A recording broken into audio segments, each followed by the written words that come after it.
अऊज़ु बिल्लाहि मिनश शैतानिर रजीम। बिस्मिल्लाहिर रहमानिर रहीम।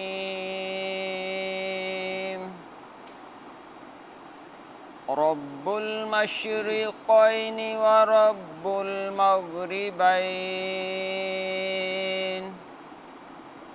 फ़बिअय्यि आलाइ रब्बिकुमा तुकज़्ज़िबान। मरजल बहरैनि यल्तक़ियानि बैनहुमा बरज़ख़ुन ला यबग़ियान फ़बिअय्यि आलाइ रब्बिकुमा तुकज़्ज़िबान। यख़्रुजु मिन्हुमल लुअ्लुअु वल मरजान फ़बिअय्यि आलाइ रब्बिकुमा तुकज़्ज़िबान। वलहुल जवारिल मुंशआतु फ़िल बहरि कल अअलाम फ़बिअय्यि आलाइ रब्बिकुमा तुकज़्ज़िबान। सदक़ल्लाहुल अज़ीम। सल्लल्लाहु अलैका या रसूलल्लाह वसल्लम अलैका या हबीबल्लाह। बलगल उला बिकमालिही कशफद्दुजा बिजमालिही हसनत जमीउ खिसालिही सल्लु अलैहि व आलिही। वो कमाली हुस्ने हुजूर है कि गुमान नक्स जहाँ नहीं। वो कमाल हुस्ने हुजूर है कि गुमान नक्स जहाँ नहीं। यही फूल खार से दूर है, यही फूल खार से दूर है। यही शम्मा है के दुआ नहीं। बलगल उला बिकमालिही कशफद्दुजा बिजमालिही हसनत जमीउ खिसालिही सल्लु अलैहि व आलिही सल्लु अलैहि व आलिही।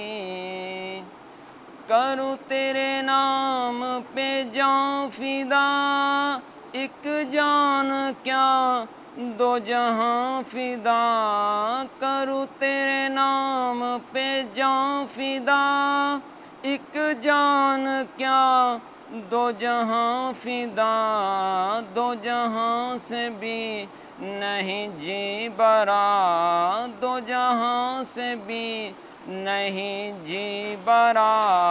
करूँ क्या करोड़ों जहाँ नहीं। बलगल उला बिकमालिही कशफद्दुजा बिजमालिही सल्लु अलैहि व आलिही सल्लु अलैहि व आलिही। करूँ मदह अहले दुवल रज़ा, इस बला में पड़े मेरी बला। करूँ मदह अहले दुवल रज़ा, पड़े इस बला में मेरी बला। मैं गदा हूँ अपने करीम का, मैं गदा हूँ अपने करीम का। मेरा दीन पाराए ना नहीं, बलगल उला बिकमालिही कशफ दुजा बिजमालिही हसनत जमीअ खिसालिही। ज़माना जाहलियत औरत मर्द के साथ खड़ा था। मौजूदा ज़माने पर अगर हम निगाह डालते हैं तो वो सारा का सारा ज़माना औरत के साथ खड़ा है। आप देख लीजिए, जहाँ पे भी कोई हल्की सी बात होती है तो सारा ज़माना उठ के आ जाता है, जी ये औरत के साथ आप क्या सलूक कर रहे हैं। अल्लाह ताला हमेशा बच्चे के साथ खड़ा है, चाहे वो पिछला ज़माना था, चाहे वो आज वाला ज़माना हो। अल्लाह ताला ने, क्योंकि हमारा मकसद ही यहाँ पे इकट्ठे होने का बच्चा है, तो हमें थोड़ा सा देखना चाहिए कि खुदा ने हमें अपनी स्कीम में इंसान को शामिल किया। अल्लाह ताला की एक स्कीम है ना, ये जो पूरा जहान अल्लाह ने बनाया है, आबादी है, बढ़ रही है, तो अल्लाह चाहता तो हमें ऐसे ही जितने हम हैं हमें ज़मीन पे उतार सकता था, कोई प्रॉब्लम नहीं थी। लेकिन अल्लाह ने हमें अपनी स्कीम में शामिल किया। उसके लिए अल्लाह ने ख़ानदान का एक इदारा कायम किया, निकाह का एक मुक़द्दस रिश्ता जो है वो कायम हुआ, जिसके नतीजे में एक बच्चा जो है वो पैदा होता है। तो अल्लाह को बच्चे से इतना ज़्यादा प्यार है। असल में हमारे और जानवरों के अंदर जो फ़र्क है, मैंने जो फ़ील किया है, जो किताबों में पढ़ा है, जो सुना है मुख्तलिफ़ लोगों से, वो कहते हैं जी हिस्से जमालियात का फ़र्क है। जानवर को किसी चीज़ की तमीज़ नहीं होती, इंसान को होती है। इंसान की ये हिस्से जमालियात है जिसकी वजह से आज ये बड़े बड़े हॉल बन गए। ये जो सारा वर्क हम देख रहे होते हैं, वैक्सीनेशन पे काम हो रहा है, इंसान की डेवलपमेंट पे काम हो रहा है, रोड बन रही हैं, ये सारी हमारी हिस्से जमालियात हैं। तो अल्लाह ताला बात वहीं पे मैं लेकर आता हूँ कि बच्चे के साथ खड़ा है। निकाह का रिश्ता भी अल्लाह ने इसीलिए बनाया, ना भी होता तब भी तो बच्चे पैदा हो सकते थे, लेकिन क्यों अल्लाह ने ये किया, ताकि उस बच्चे की, इंसान का बच्चा जानवर के बच्चे की तरह नहीं है कि जानवर का बच्चा पैदा होता है वो अपनी टांगों पे खड़ा हो जाता है। इंसान का बच्चा ऐसा नहीं है, उसे कम अज़ कम बहुत ज़्यादा 10 साल 15 साल चाहिए होते हैं अपनी टांगों पे खड़ा होने के लिए, और आजकल के बच्चे को कम अज़ कम 22-23 साल चाहिए होते हैं कि कोई उसकी निगहदाश्त करे। अल्लाह को बच्चे से इतना ज़्यादा प्यार है। ये जो हम मुख्तलिफ़ रिश्ते देखते हैं, मामू, फूफी, चचा, ये सारे बच्चे को प्यार कर रहे होते हैं कि अल्लाह ने एक इदारा इसीलिए ख़ानदान का वजूद पजीर हुआ कि उसकी वजह यह थी कि अल्लाह बच्चे की निगहदाश्त चाहते हैं। तो हम देख लें, अपने अपने गिरेबान के अंदर झांक के हम देख सकते हैं कि हम बच्चे की निगहदाश्त के लिए एज़ ए माशरा, as a community, as a health worker हम सब क्या कर रहे हैं। बदकिस्मती के साथ ये बात कहना पड़ती है कि आज भी हेल्थ वर्कर्स के अंदर बहुत सारी र्यूमर्स मौजूद हैं, मेरे अंदर भी पैदा होती हैं लेकिन फिर क्लियर हो जाती हैं। मैं अपने कॉन्सेप्ट में अपनी बात कर रहा हूँ, बहुत ज़्यादा क्लियर हूँ कि हमारा जो बच्चा है वो पोलियो से बच सकता है सिर्फ़ और सिर्फ इन 2 कतरों की वजह से। क्यों हुई ये कैंपेन? अब पिछले दिनों हम देखते हैं कि क्या कह दिया जाता है, हमारे सारों के अंदर ये कॉन्सेप्ट है, कह दिया जाता है कि जी WHO इसमें पैसा खा रही है। बड़ा सादा सा सवाल है, हर किसी के जहन में पैदा होता है कि WHO इसमें पैसा खा रही है। मैं इस चीज़ से इत्तफ़ाक़ नहीं करता। उसकी वजह ये है, ये जो रिसेंटली केस हमारे पास आए हैं, वज़ीरस्तान से आए हैं गालिबन, वज़ीरस्तान से जो केस रिपोर्ट हुए हैं, 14 केस हो चुके हैं अब तक। 2022 में पाकिस्तान में 14 केसेस रिपोर्ट हो चुके हैं। उसमें हम अगर देखते हैं, उनकी रिपोर्ट को देखें, और उन्होंने चैलेंज भी दिया हुआ है कि आप जाके इसे चेक कर सकते हैं। चेक किस तरह कर सकते हैं? जिस बच्चे को पहला पोलियो का वायरस आया था, अप्रैल में गालिबन पहला केस रिपोर्ट हुआ था, तो वहाँ पे क्या हुआ था, ज़रा किसी ने कभी गौर किया है कि वो उनकी रिपोर्ट को देखें कि क्या होता है? क्या कोई रीज़न मुझे बता सकता है कि WHO वाले इस पे क्या कहते हैं? और हमारा जो डिपार्टमेंट है वो इस बात को मानता है कि बिल्कुल ऐसे ही हुआ है। कैसे हुआ था वो पहला केस? वहाँ पे पोलियो काम करने वाली जो टीम थी, एक लड़का था, वॉलंटियर था, उसकी सगी भतीजी को पोलियो हुआ था। तो उन्होंने कहा ये कैसे हो गया है, ये क्यों हो गया है कि हेल्थ वर्कर के घर के अंदर पोलियो हो गया। जब उन्होंने सारी केस स्टडी की है, उन्होंने रिपोर्ट हमारे मुंह पे दे के मारी है कि ये आपकी रिपोर्ट है, ये आपका काम है। वो बंदा घर से निकलता था, मार्कर उसके घर के अंदर मौजूद थी, मार्कर उसके घर के अंदर मौजूद थी। वो घर से निशान लगा के और कतरे पिलाना चले जाता था। उस बच्चे को कतरे पिलाए ही नहीं जाते। अब कोई बंदा यहाँ पे ये बात अगर कहे या हमारे जहन में ये सवाल पैदा हो कि WHO पैसे खा रही है, तो उनके रिपोर्ट हमें ये जवाब दे और वो चैलेंज करें आप जाके सारी हिस्ट्री ले आएँ, तो हमारे पास कोई जवाब है इस बात का? अगले जो 3 केसेस आए वो उसके 2 या 3 दिन के बाद रिपोर्ट हो गए थे। सैंपल तो उनका भी गया हुआ था। वो उसी बच्चे के अफेक्टेड केस थे। उस घर के अंदर उनके रिश्तेदार थे, मिलने जुलने वाले थे। वो उस घर के अंदर बच्चे के साथ दूसरे जो बच्चे थे वो टच रहते थे, जिसकी वजह से उन्हें पोलियो हो गया।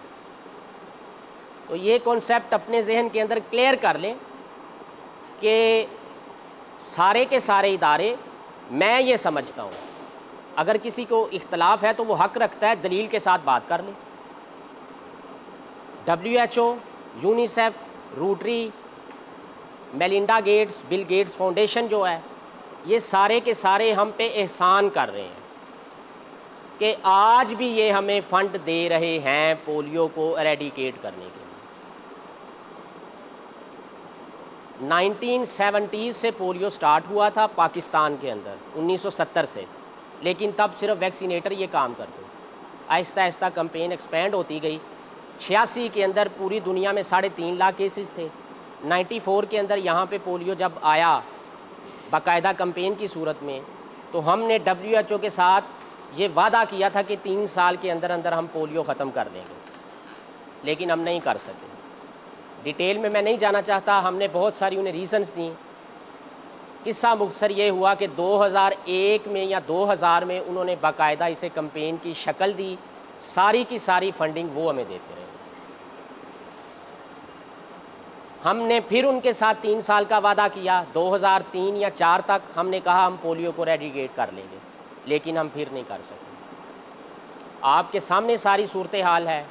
2019 में 184 के करीब केसेस थे, 20 में भी 100+ केसेस थे, 21 में सिर्फ 1 केस था और 22 में अब तक केसेस इतने रिपोर्ट हो चुके हैं। तो इस बात पे किसी को डाउट नहीं होना चाहिए कि बच्चे ने पोलियो से महफूज रहना है सिर्फ़ और सिर्फ, तो उसे 2 कतरे चाहिए।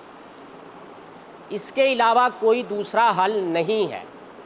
पूरी दुनिया में ये बदकिस्मती से सारा हमारा माशरा पोलियो ज़दा हो चुका है। बेसिकली सोच पोलियो ज़दा हो चुकी है कि हमारे अंदर तरह तरह के कॉन्सेप्ट्स जन्म ले रहे हैं। हमें ये है, बदकिस्मती के साथ मैं इसमें सबसे पहले नंबर पे शामिल हूँ, कि भाई क्या हुआ, जाना है, पैसे मिलने हैं, पोलियो कर लेते हैं। ये बात कभी किया करते थे लोग, तो मुझे बड़ा ज़ाती तौर पे ये रंज और दुख होता था। इजाज़ साहब इस बात के गवाह हैं कि इनके सामने हम बहुत रोते थे, लेकिन ये कॉन्सेप्ट आज भी हमारे अंदर मौजूद है। प्रॉब्लम्स हमारी हैं, लेकिन कुछ हमारी भी गलतियां हैं। कम से कम वो जो 5 दिन आते हैं, 5 दिन जो कैंपेन के होते हैं, हम वो दयानतदारी के साथ अदा नहीं कर रहे। और पूरे का पूरा माशरा, बदकिस्मती है हमारी, माशरे के अंदर भी ये सोच है। ये वो मुल्क है जहाँ पे पोलियो टीमों के ऊपर हमले हुए हैं, जहाँ पे पोलियो टीमों को मारा भी गया है। 14 या 15 के लगभग तो डेथ हैं पोलियो वर्कर्स की, बल्कि ज़्यादा है, इससे 50 के लगभग है, 50 के लगभग डेथ हुई है पोलियो की वजह से। तो ये वो माशरा है, लेकिन इसी माशरे के अंदर हमने ज़िंदा रहना है, इसी माशरे के अंदर हमने काम करना है। तो मैं बात अपनी फिर वही रिपीट करूँगा कि हम सारे खुदा को मानने वाले बैठे हैं। बात करने का मकसद सिर्फ ये था कि अल्लाह बच्चे से इतना प्यार करता है, तो हमें चाहिए कि ये हमारे बच्चे हैं, तो इनकी हम निगहदाश्त उसी तरीके से करें जिस तरीके से अल्लाह ने ये इदारा हमारा ख़ानदान का बनाया है। इसी तरीके से ये माशरा पूरा वजूद में आया है, सारे हमारे बच्चे। तो कोशिश किया करें, 5 दिन की कैंपेन होती है, कोई बच्चा पोलियो के 2 कतरे पीने से रहना चाहिए। इसके अलावा अगर सऊदी अरब ने पोलियो ख़त्म किया है तो ऐसे ही ख़त्म किया है, अगर अमेरिका ने ख़त्म किया है तो ऐसे ही किया है, अगर चाइना ने किया है तो ऐसे ही किया है, सिवाय हमारे। एक हम रह गए हैं और एक अफ़गानिस्तान रह गया है। और हमारे अंदर तरह तरह के बदकिस्मती तो ये है कि मैं अगर यहाँ पे खड़ा हूँ तो जब मेरे अंदर ही सवाल पैदा होगा कि इस कैंपेन का कोई फ़ायदा नहीं है, तो मैं दूसरों को जाके क्या बताऊँगा। यही बात है ना, लोगों के अंदर तो बहुत तरह के सवाल पैदा हो रहे हैं। कैंपेन को डैमेज किसने किया है?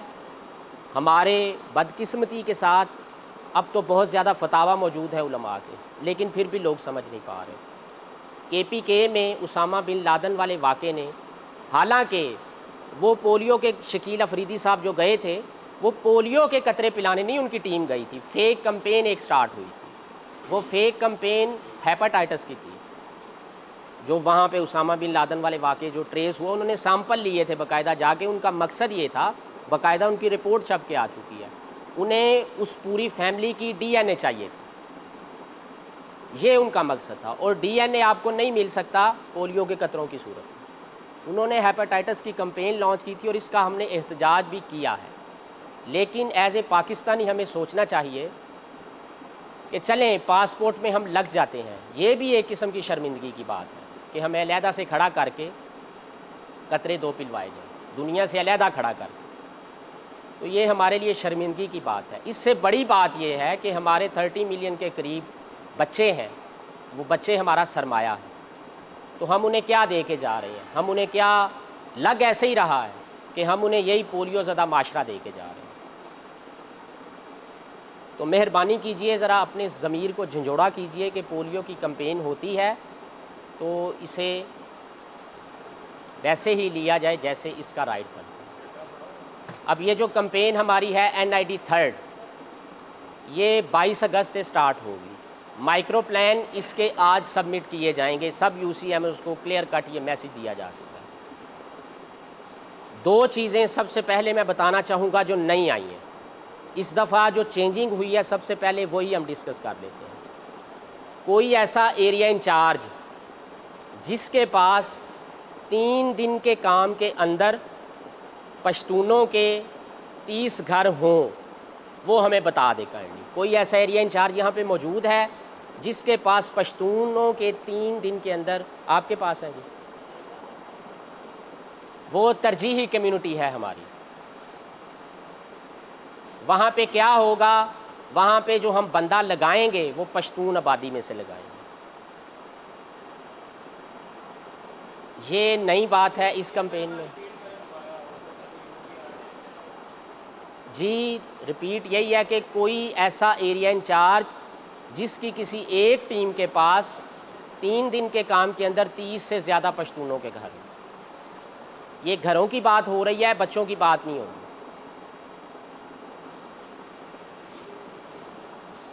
हाँ जी, है कोई रिजवान साहब?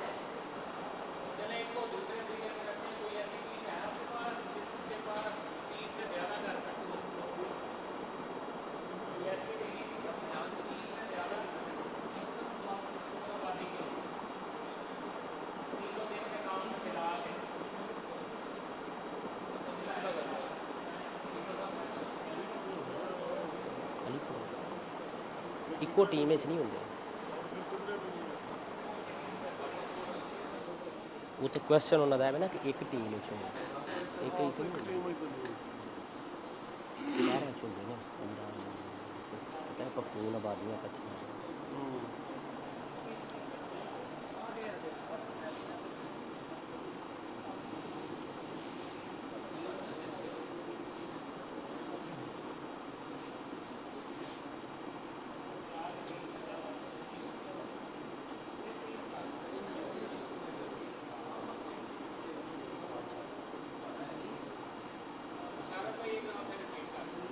जी, कोई ऐसी टीम जिस टीम के अंदर 3 दिन का टीम काम करती है, उसके अंदर पश्तूनों के 30 घर आते हैं। किसी यूसी में ऐसी टीम पश्तूनों के 30 घर आते हो, ये 5वीं दफ़ा रिपीट हो चुकी है। कोई भी नहीं है। इन्होंने जो क्राइटेरिया बताया वो 30 से कम, इनके बाद 30 से कम का तो लिहाजा ये अच्छा, दूसरी जो चीज़ है, इस दफ़ा उन्होंने जो हमें कहा है, ट्रेनिंग तो बाकायदा नहीं हुई, 2 चीज़ें उन्होंने नहीं बताई। एक तो ये हो गई, दूसरी ये है कि हर एरिया इंचार्ज के कोई भी विजिटर जो आएगा वो एरिया इंचार्ज को आके देखेगा।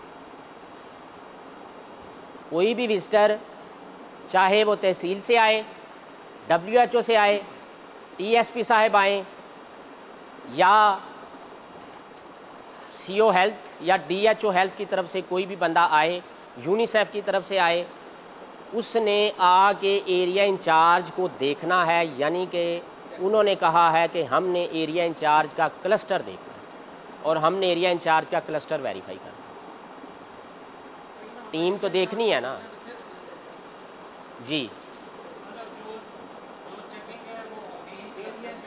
एरिया इंचार्ज की चेकिंग होगी।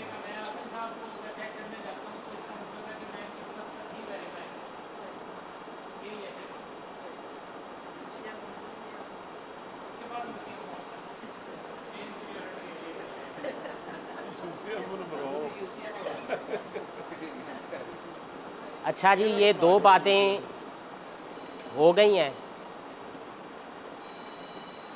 क्लियर हो गई हैं ना 2 बातें। चट्ठा साहब इस बात पे बड़े खुश हैं जी। अच्छा, और अगली बात ये है ना कि एरिया इंचार्ज का काम ठीक नहीं हुआ तो जिम्मेदार UCM हो।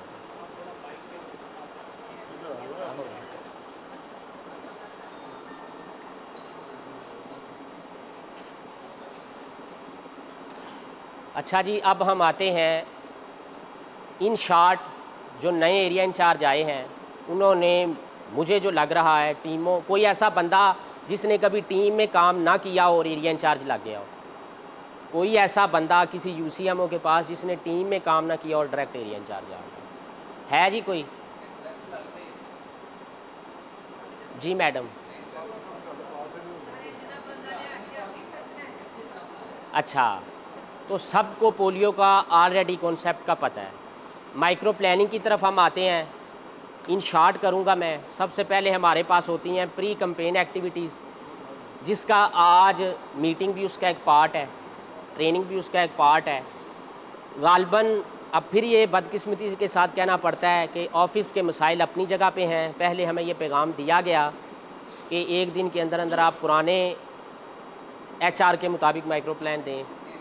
फिर हमें कहा गया 2-3 घंटे बाद या 4 घंटे बाद हमें कहा गया आप नए HR के मुताबिक अपने माइक्रो प्लान। ये बातें अपनी जगह ठीक हैं, लेकिन मेरे ख़्याल में नया जो माइक्रो प्लान है, अगर वो किसी ने नहीं बनाया तो ये उसकी अपनी गलती है, ये उसकी अपनी कोताही है, क्योंकि 4 माह से ये एक्टिविटी चल रही है और बारहा कहा गया था कि आपने ऑपरेशनल प्लान, रूट मैप ये सबमिट ऑफिस में करवाने हैं। ये महीना पहले की बात है। अगर कोई ये कह दे खड़ा होके कि जी पहले इन्होंने पुराना मांगा, भाई पुराना तो मांगा, लेकिन नया तो 2 माह 3 माह 4 माह पहले से मांगना वो उन्होंने शुरू किया हुआ है। तो ये प्री कैंपेन एक्टिविटी में हमने क्या करना होता है, माइक्रो प्लानिंग, उसके कंपोनेंट कौन कौन से होते हैं। हम अपने स्कूल देखेंगे, उन स्कूलों की जो बच्चों की 5 साल से कम उम्र की पॉपुलेशन है वो देखेंगे। हाई रिस्क हमारी जो मोबाइल पॉपुलेशन है वो देखेंगे। उसमें क्या क्या चीज़ें आ जाएंगी। हाई रिस्क की डेफिनेशन कोई कौन बताएगा? जी सदाकत भाई, हाई रिस्क की डेफिनेशन कौन बताएगा? हाँ जी तकी साहब, हाई रिस्क की डेफिनेशन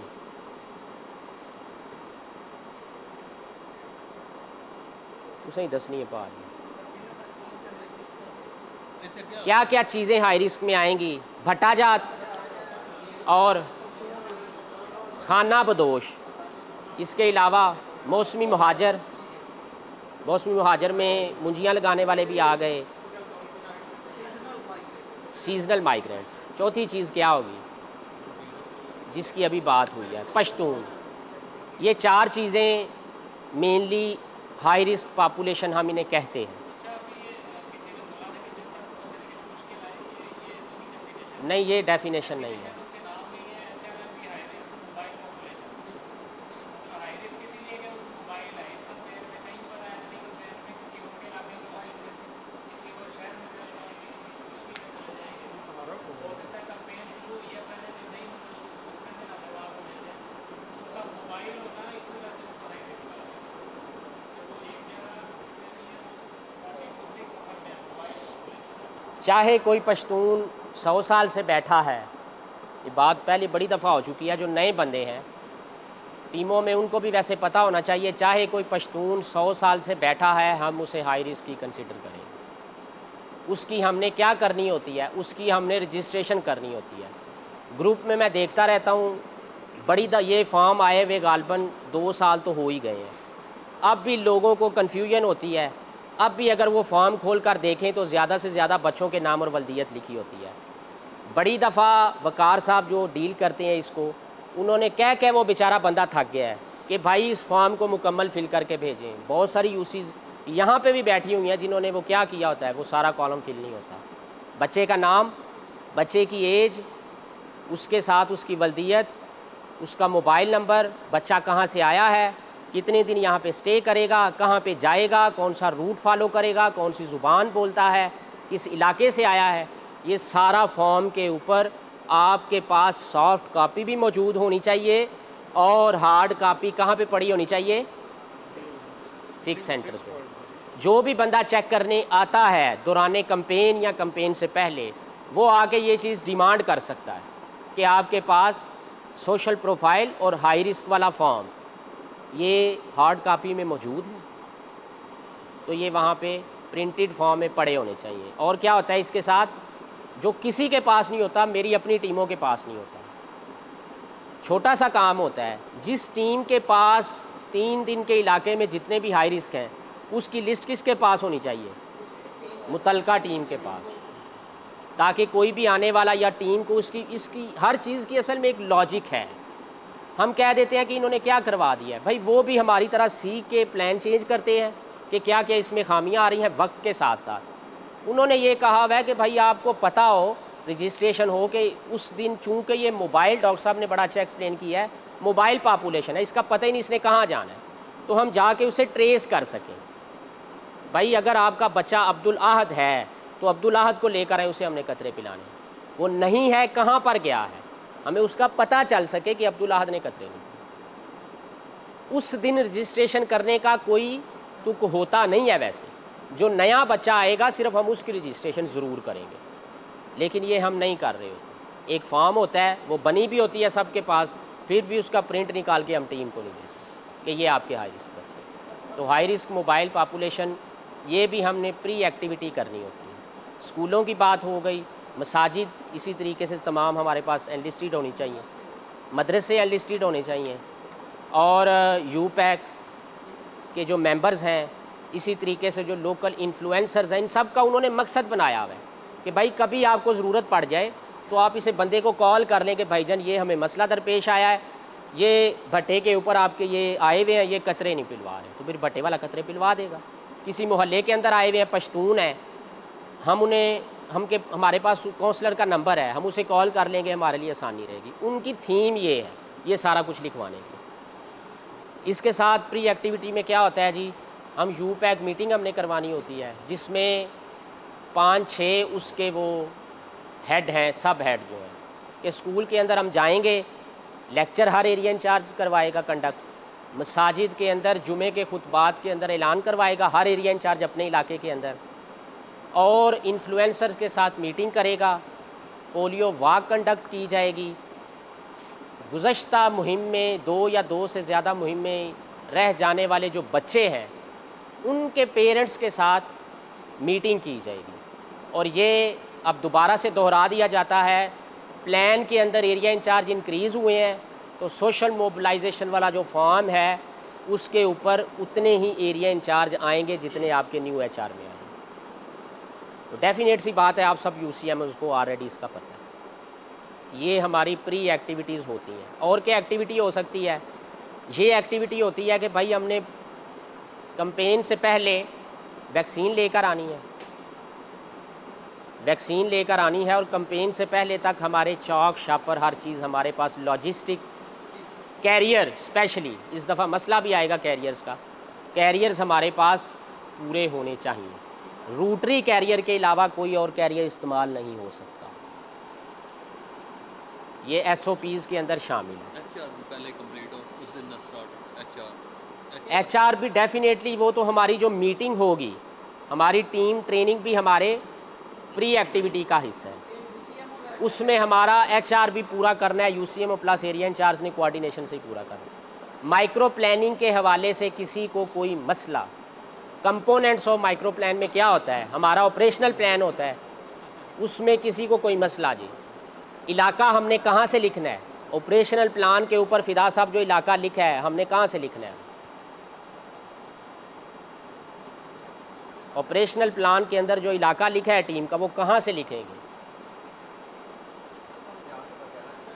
हाँ जी, कहाँ से, फील्ड तो हम कर रहे हैं जी, कहाँ से लिखेंगे, कहाँ से। वो सदाकत ने बात ठीक की है, हमारे पास जो सेटलमेंट बनी है फील्ड में जाके वो हमने बनाई है, तो वहाँ से हमने इलाका लिखना है। सेटलमेंट का मकसद ये है कि ये सेटलमेंट भी हमारे पास कहाँ पे पड़ी होगी, हमारे फिक्स साइट के ऊपर।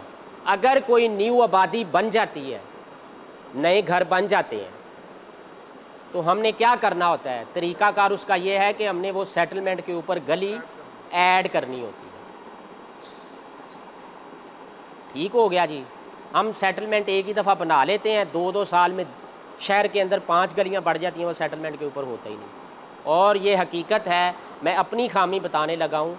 हमने एक घर ऐसा ढूंढा है, उसके अंदर बच्चे चाहे नहीं थे, लेकिन वो हमारी गलती है कि वो घर हमारा अनटच था। इस जो हमने ये जो नई रैशनलाइजेशन की है, उसके अंदर हमें 2 घर ऐसे मिले हैं जो हमारी सेटलमेंट में नहीं थे, हमारे ऑपरेशनल प्लान में नहीं। अब भी घर मिलते हैं, तो ऑपरेशनल प्लान हम वहाँ से दे के लिखेंगे, पहले घर का सरबराह और आखिरी घर का सरबराह। ये हमारे रूट मैप पे भी वही होने चाहिए जो हमारे यहाँ पे दर्ज है। इसी तरीके से जो हम टारगेट टीम का मेंशन करेंगे, जितने घर हमने यहाँ पे लिखे हैं हमारी सेटलमेंट को उतने ही घर वहाँ पे बताने चाहिए।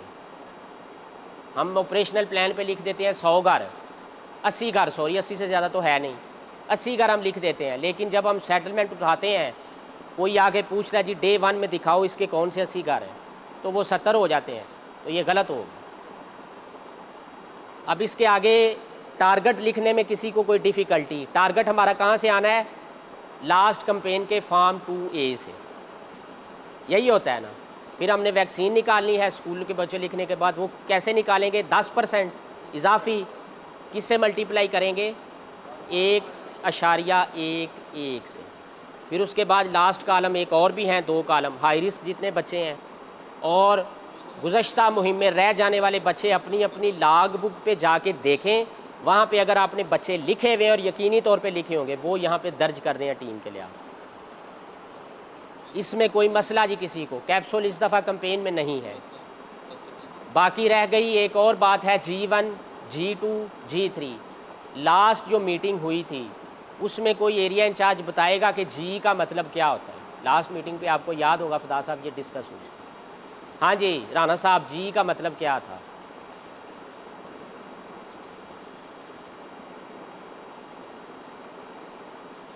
बट साहब तुसी फिर 10 छड़ो सदारत की कुर्सी पर बैठो जी। G क्यों कहते हैं G, जोग्राफिकली हमने एरिया को डिवाइड किया हुआ है 1, 2, 3 में। 1 में ज़्यादा से ज़्यादा कितने घर हो सकते हैं, 80, और कम से कम 60। G2 में क्या हो सकता है, कम से कम 40, ज़्यादा से ज़्यादा 60। G3 में 40 से कम घर। G3 एरिया हमारा यहाँ पे है नहीं कोई, हो सकता है किसी के पास डेरे हों तो वो G2 में आ जाए, अदरवाइज़ हमारा कोई एरिया, मोस्टली हमारे जो एरियाज़ हैं वो G1 के। अच्छा जी, इसके बाद हमने डिस्कस कर लिया, सोशल मोबिलाइजेशन वाला भी कर लिया, ऑपरेशनल प्लान भी कर लिया। इसी तरीके से यूसी समरी जो बनती है एरिया इंचार्ज की समरी, वो टोटल वहाँ पे हमने शो करवा देंगे।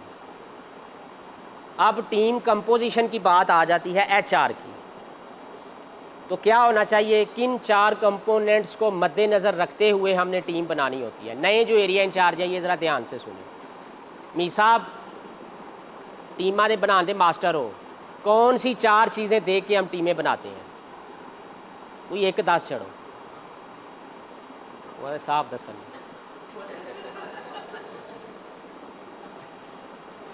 हाँ जी मैडम, इधर से कोई कौन सी 4 चीज़ें हमने देखनी है? एक गवर्नमेंट मुलाजम होना चाहिए। जी सैफ साहब, इसके अलावा?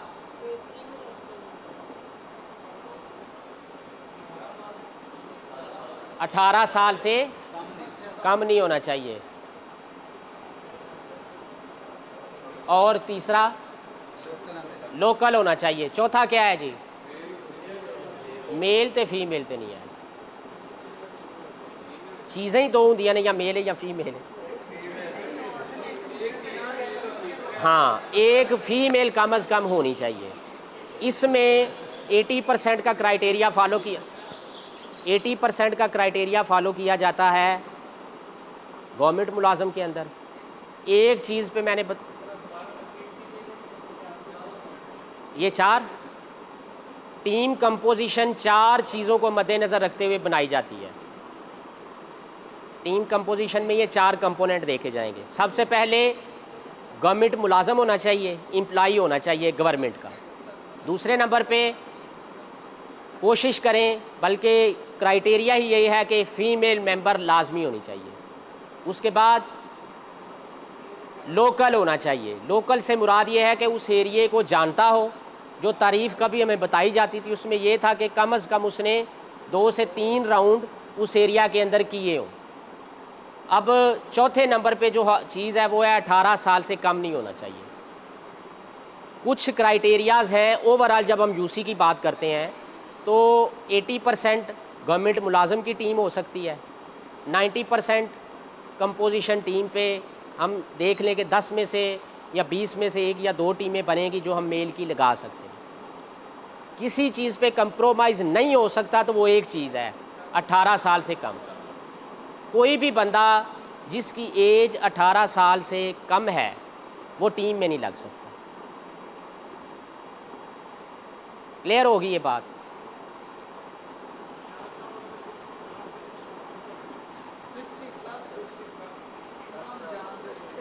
जी 60+ का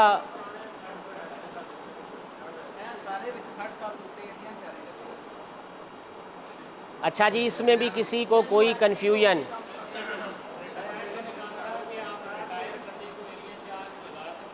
जी लगा सकते हैं, जी बिल्कुल लगा सकते हैं, जी बिल्कुल लगा सकते हैं।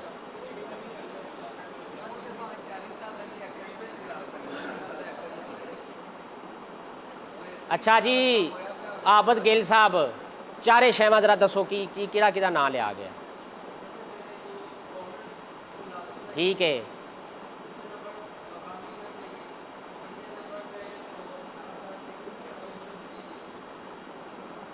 चौथे नंबर पे। चौथा बता देगा जी सजावल। चौथा नए बंदे ने ना। चौथी केड़ी शहर रह गई है? लोकल, मकामी। फिर वही 10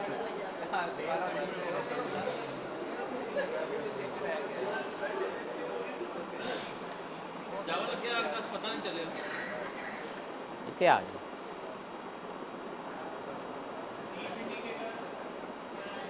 दोबारा बताएंगे जी आबद भाई, आपको नहीं पिंडी करता। नहीं दोबारा 4 रिपीट। मैंने पूछा था कि यानी कि शीमेल है इसमें, आपने उसका जवाब नहीं थे इसलिए। तो सबसे पहले गवर्नमेंट का मुलाजम होना चाहिए, और दूसरा मकामी होना चाहिए, तीसरा 18 साल से ज़्यादा होना चाहिए, और चौथे वाली चीज़ जो है उसमें मेल या फीमेल होना चाहिए। फीमेल ज़रूर होना चाहिए, फीमेल होना चाहिए। यानी 2 मेल फीमेल वाली टीम तो चल सकती है, दोनों फीमेल हो। दोनों मेल हों तो एतराज़ हो जाता है। एक मेंबर।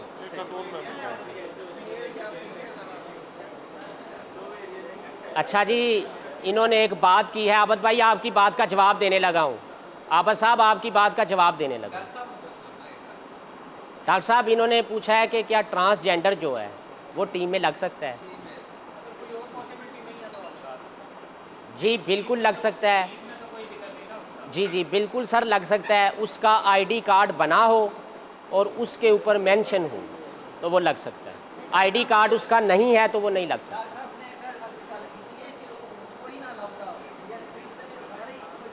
अच्छा वहाँ जाके उन्हें फीमेल समझ किया जाएगा कि मेल है। मैंने अपनी बात के अंदर इस सवाल का जवाब दे दिया है। जब आप उसका आईडी कार्ड देखते हैं ना तो वहाँ पे लिखा होता है, वहाँ पे लिखा होता है।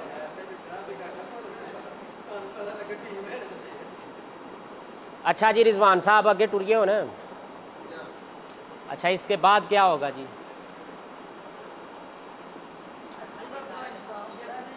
जी इसके बाद हमने करवानी है ट्रेनिंग। ये क्विकली सुन लें, मैं खुद भूल जाता हूँ। ट्रेनिंग जो हमने करवानी होती है अपनी टीमों की, उसका एक तो एजेंडा सबके पास मौजूद होना चाहिए। फेस मास्क का मैंने कहा था कि आपने लेकर आने हैं, कम से कम हम पिक्चर तो भेज सकें। तो पिक्चरें सारी बन रही हैं और विदाउट फेस मास्क बन रही हैं, ठीक है। और तीसरे नंबर पे एजेंडा सबके पास होना चाहिए। रूटरी कैरियर सबके पास मौजूद होने चाहिए जी। टीम ट्रेनिंग के अंदर टैली शीट मौजूद होनी चाहिए। ब्लैंक टैली शीट हो वेल एंड गुड, पिछली टैली शीट हो वो भी ठीक है। और माइक्रो प्लान की कापी हमारे पास मौजूद होनी चाहिए। हर टीम का रूट मैप उसके पास मौजूद होना चाहिए। ट्रेनिंग सेशन जो हमारा टीम का होता है वो 2 कंपोनेंट्स पे मुश्तमिल होता है। एक होती है ट्रेनिंग जो हम स्टॉल मेथड के थ्रू करवाते हैं। ये 1 बजे तक उसका सेशन जो एजेंडा आया उसमें मेंशन है। उसके बाद क्या होगा, फील्ड के अंदर जाके हम टीमों की रिहर्सल करेंगे, उन्हें उनका एरिया दिखाएंगे। 2 कंपोनेंट्स के ऊपर मुश्तमिल होती है। टीम ट्रेनिंग की बात हो रही है। स्टॉल मेथड के थ्रू ट्रेनिंग होगी।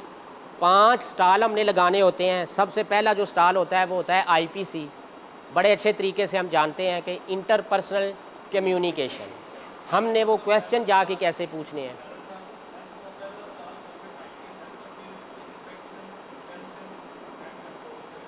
जी जी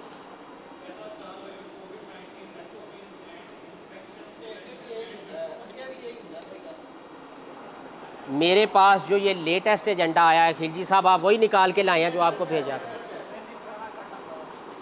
ये लेटेस्ट है। नहीं कोरोना की छठी लहर आ गई है, होनो ना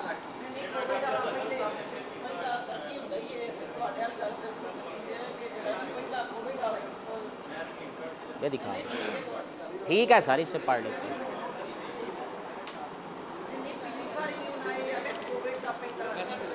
जी ठीक हो गया सर, ठीक हो गया भाईजान। कौन ने? फैसल साहब। अच्छा जी, ये सही बात है, कोविड की बात हो रही है तो कोविड-19 SOPs and infection prevention and control. सबसे पहला स्टॉल मैडम सुमीना, सबसे पहला स्टॉल कौन सा लगाएंगे? इधर बात सुनने ध्यान से। दूसरा स्टॉल हम लगाएंगे IPC का। कोविड में हम उन्हें ज़ाहिर सी बात है फेस मास्क का बता देंगे, सैनिटाइजेशन का बता देंगे, बच्चे को कतरे कैसे पिलवाने हैं। अगर तो ये चीज़ आ गई, ठीक है, वो कोई क्वेश्चन पूछ लेते हैं तो 1-1 मीटर का भी लोग जवाब दे देते हैं। ये कितना फासला होना चाहिए? 1 मीटर का, बच्चे तक हाथ ही ना पहुँचे। कितना जी चट्टा साहब? ये चट्टा साहब आपको तरीका बताएंगे कि कितना फासला होना चाहिए। नॉन टच तकनीक ये है, इतना ही फासला बनता है हमारे एक बाजू जितना। जी बस।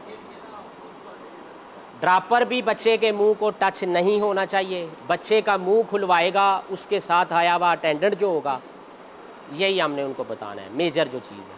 फिर अगले घर जाने से पहले क्या करें, हम बच्चों के हाथ को अपने हाथों को सैनिटाइज़ कर लें। इसके बाद जो हमारा अगला स्टॉल है वो आईपीसी का है।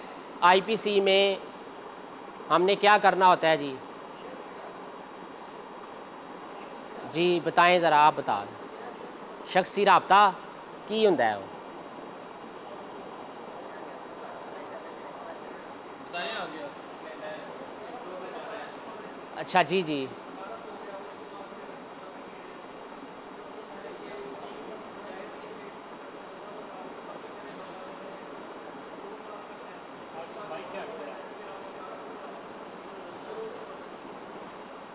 चलें जी, इन्होंने बताया है, अपना तारुफ़ करवाएंगे। अब तारुफ़ करवाएंगे, हमारी टीम तारुफ़ की मोहताज वैसे होती नहीं है वहाँ पे, लेकिन कहीं कहीं अपना तारुफ़ करवाना भी पड़ जाता है।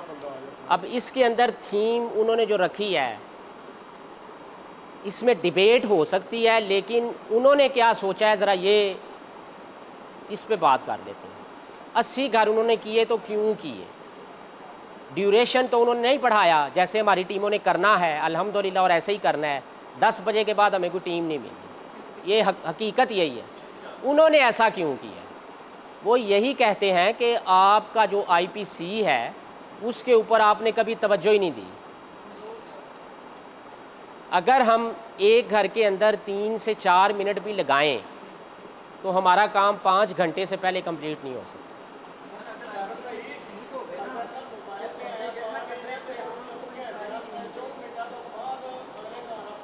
इन्होंने एक और बात की है बड़ी अच्छी, कि अगर आईपीसी हमारा ठीक हो तो रिफ्यूज़ल हमारे पास कम आते हैं। ये बड़ी अच्छी बात है और वाकई ये होता है, किसी न किसी लेवल पे जाके इंसान को असर हो ही जाता है। तो आईपीसी में हम शख्सी राब्ता जिसे हम कहते हैं, इसमें इखलाक, बात अब इखलाक की आ गई है। हमारा इखलाक इस तरीके से टीम का होना चाहिए कि अगले को पता चले कि वाकई हमारे पास कोई टीम आई है और हेल्थ का कोई वर्कर आया है। मैं फिर एक बात यहाँ पे थोड़ा सा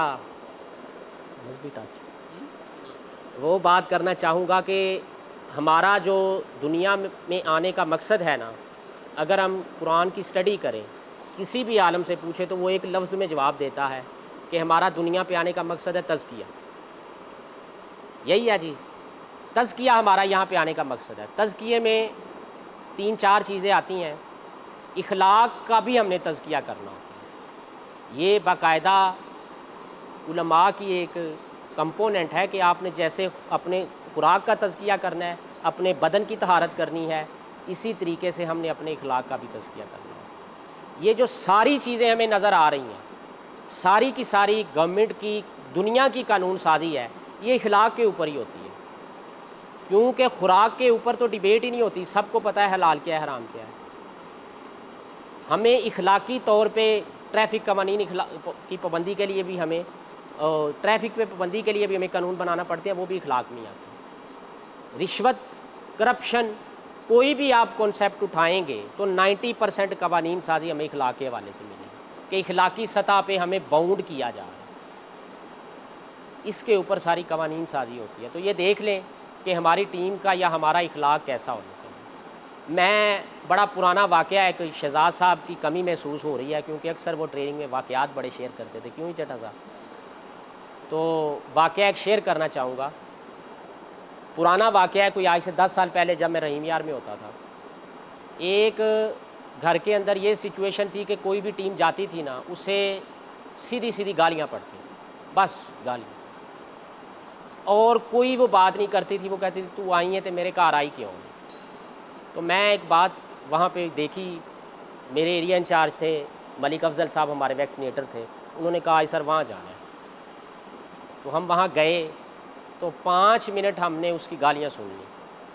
5 मिनट में जब वो घर वाले ठंडे हो गए ना ज़रा, तो हमने कहा आप हमारी भी बात सुन लें।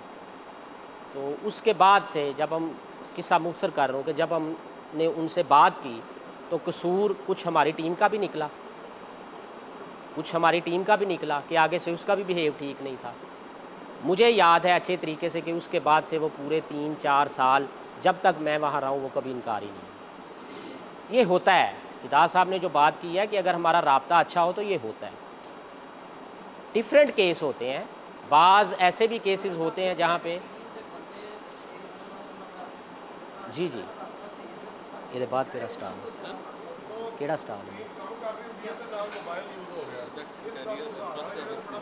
ये भट्ट साहब ने क्या कमाल की बात कर दी है। आप अपनी ऑब्जर्वेशन में देख लें, एरिया इंचार्ज बैठे हैं, मोस्टली यूसीएमओ भी बैठे हैं, 9 यूसियाँ यहाँ पे बैठी हैं। आप ऑब्ज़र्व कीजिएगा कि आप घर वाले के साथ बात करते हुए आपकी टीम मोबाइल कितना यूज़ करती है जी। तकी साहब ये गल है ना, ये गल जी। टीम की कंपोजिशन पे हम शहजाद साहब बड़ी बात कर चुके हैं कि टीम का मकसद क्या है। हमने ये बात कोई 3-4 राउंड पहले जो हमारी ट्रेनिंग हुई थी उस पर भी डिस्कस की थी कि टीम का मतलब होता है 2 बंदे, एक नहीं। हमारी टीम ऐसे लग रही होती है फील्ड के अंदर जैसे अकेली है, जैसे अकेली फिर रही है। एक जो है यहाँ पे है, दूसरा जो है वो उससे 100 मीटर या 50 मीटर आगे है। फिर क्या हो रहा होता है, 80 घर करने होते हैं और 2 जो गलियाँ होती, ये गली है, एक ही गली है टीम के पास, वो इधर से भी नॉक किए जा रही होती है। जी ये क्यों कर रही हो, वो सर जी यदि मैं डोर मार्किंग उधरों आके कर दें। यानी हमारा कॉन्सेप्ट ही फेल हो गया। उसने जिग जैग तो काम कर लिया, लेकिन वो दिखा में क्या रही है कि मैंने जिग जैग नहीं किया। कॉन्सेप्ट तो फेल हो गया वहाँ पे, जब इस तरफ वाला हमने दरवाज़ा नॉक कर लिया। तो टीम जो है हमारी एक बंदे पे मुश्तमिल नहीं होती, 2 बंदों पे होती है। एक बंदे की तो टीम कहलाती ही नहीं है। किसी भी स्पोर्ट्स में जहाँ पे एक बंदा इन्वॉल्व होता है वहाँ पे टीम तो नहीं कही जाती, टीम तो होती है 2 बंदों की। लेकिन आज तक हमारी टीम को पता ही नहीं चला कि टीम की डेफिनेशन क्या है। यानी इतने साल गुजर गए हैं कंपेन को, 94 से भी हम लें तो 29 साल के बाद भी टीम को नहीं पता कि टीम क्या होती है। और टीम भी हमने ऐसी बनानी होती है जिनकी आपस में बनती हो। टीम कंपोजिशन का बड़ा ख्याल रखना पड़ता है। यही तो मेन चीज़ है कि टीम हम ऐसे ही बना दें जिसमें 2 हेल्थ वर्कर हैं और दोनों की आपस में सारी ज़िंदगी नहीं बनी और हम उन्हें टीम बना के भेज दें, वो आपस में लड़ती रहे, तो फिर काम क्या होगा।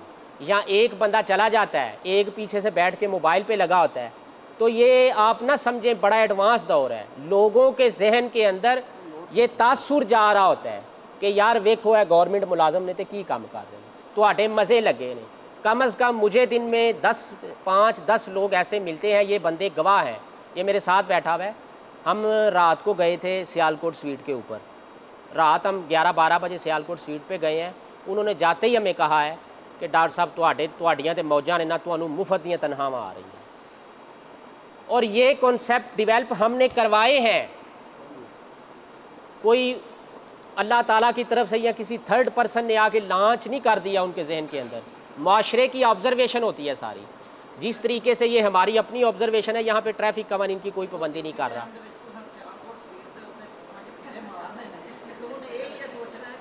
जी ठीक है, मैं इसको भी एक्सेप्ट करता हूँ, बिल्कुल सही है। ये रात के 12 की बात हो रही है, मैंने रात ही 12 बजे कहा।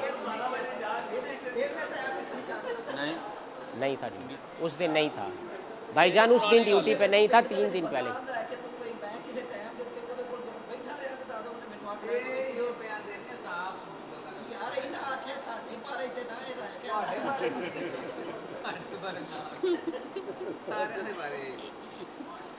गल सही है उन्होंने दी। अच्छा ये बात तो देखे ना, आज की भी बात हो रही है कि उस्ताद जी हमारे हैं मोहतरम, उन्होंने भी मोबाइल उठाया हुआ है। मेरे एरिया इंचार्ज हैं, उन्होंने भी मोबाइल उठाया हुआ है, बात भी मोबाइल की हो रही है। तो ये एटीट्यूड बेसिकली हमें बता रहा है, यहाँ पे बैठे हुए जो ये भी ऑब्ज़र्व कर रहे हैं, ये भी कर रहे हैं कि बात हम मोबाइल की कर रहे हैं टीम पे। हमारे एरिया इंचार्ज ही इस मीटिंग को कितना सीरियस ले रहे हैं। वो समझते हैं कि हमें सब कुछ पता है।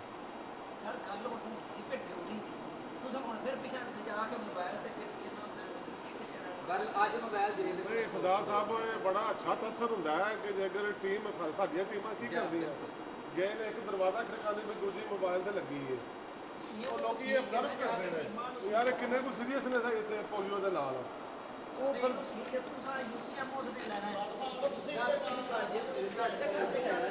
ਉਹ ਅਸੀਂ ਆਪਣੀ ਵੀ ਗੱਲ ਕਰਦੇ ਹਾਂ ਮੈਂ ਤੁਹਾਨੂੰ ਨਹੀਂ ਕਰਦਾ ਪਿਆ ਸਾਰਿਆਂ ਦੀ ਗੱਲ ਹੈ ਕਿ ਟੀਮਾਂ ਸਾਡੀਆਂ ਨੂੰ ਅਸੀਂ ਨਹੀਂ ਸਹੀ ਕੰਮ ਕਰਦੇ अच्छा जी, आगे चलते हैं, फिर ब्रेक भी करनी है। तो तीसरा जो हम स्टॉल लगाएंगे वो होगा process of vaccination and administration. इसमें हम टीमों को क्या बताएंगे कि आपने बच्चों को वैक्सीनेट कैसे करना है। इन शॉर्ट ये होता है, कोल्ड चेन का हम बताएंगे इसमें। सबसे पहले तो कोल्ड चेन का कॉन्सेप्ट सबको क्लियर है, जिसको नहीं क्लियर सिर्फ वो हाथ खड़ा कर दे कि कोल्ड चेन का मुझे नहीं पता। हाँ जी, क्लियर है मैडम सबको? फैसल साहब को नहीं क्लियर अच्छा जी, फैसल भाई को नहीं क्लियर। और कोई बंदा? क्लियर कईयां ਨੂੰ ਨਹੀਂ ਹੋ ਜਾਂਦੀ ਨੇ। अच्छा जी, कोल्ड चेन फीमेल साइड से मैंने पूछना है जी, सबको क्लियर है? कोई एक फीमेल ऊंची आवाज़ में सबको बता दे कोल्ड चेन क्या होती है। आवाज़ सबको जानी चाहिए। चुप करके बैठ रही है, बता दें आप।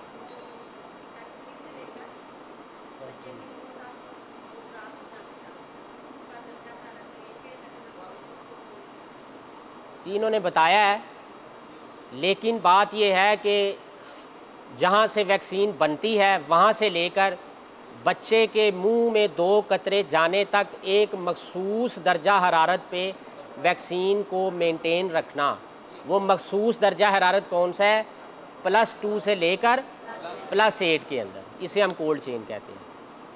और ये एक मेजर ड्रॉबैक है हमारा। अब इसमें भी फ़िदा साहब और खिलजी साहब, आप दोनों की बात नहीं हो रही, मेरी और भट्ट साहब की हो रही है कि हम अपनी तहसील से किस तरीके से वैक्सीन लेकर आते हैं। खिलजी साहब के अलावा हम जैसे लेकर आते हैं, हमारी कोल्ड चेन मेंटेन नहीं रहती।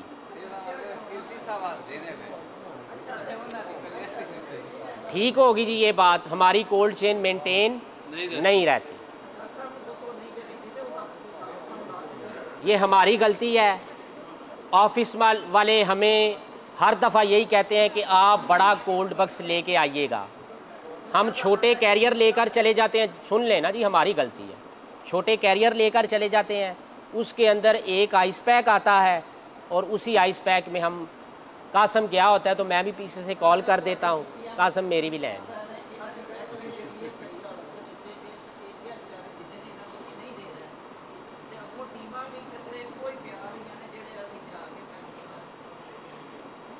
ये हो गया जी तीसरा स्टॉल हमारा। चौथा स्टॉल होता है प्रोसेस ऑफ डोर मार्किंग। सबसे आसान स्टॉल होता है, ठीक है। डोर मार्किंग कैसे करनी है, किसी को कोई डोर मार्किंग का ना पता हो, मेहमान बच्चे प्लस में लिखने हैं, मेरे ख्याल में सबको ये क्लियर है। पांचवा स्टॉल हम लगाएंगे डाटा रिकॉर्डिंग का। मुख्तसर हम इसे करेंगे। डाटा रिकॉर्डिंग में क्या चीज़ आएगी हमारी? Tally sheet. टैली शीट के ऊपर इसमें सर मेरे ख्याल में लॉक हाउस पॉलिसी को डिस्कस करना चाहिए। मेजर जो चीज़ है लॉक हाउस पॉलिसी, क्या होगा जी?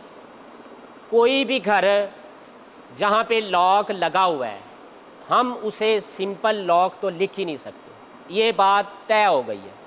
पहली बात क्या तय हुई कि एक घर है, वो लॉक है, हम जस्ट उसे डोर के ऊपर या टैली शीट के ऊपर लॉक नहीं ऐसे लिख सकते अकेला।